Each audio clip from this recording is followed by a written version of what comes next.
నీ పేరే పరవరించే నాలోని ఆశలు మౌనాన్నే ఆశ్రయించే ఎన్నెన్నో ఊసులు తెరిచిన కనులే కలలకు నిలవై కదలని పెదవే కవితలు చదివే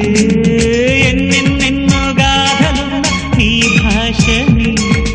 ఉన్నట్టుండి నేర్పినావే ఈ రోజుని నీ జతల క్షణమైన బ్రతుకును చరితగా మార్చేసి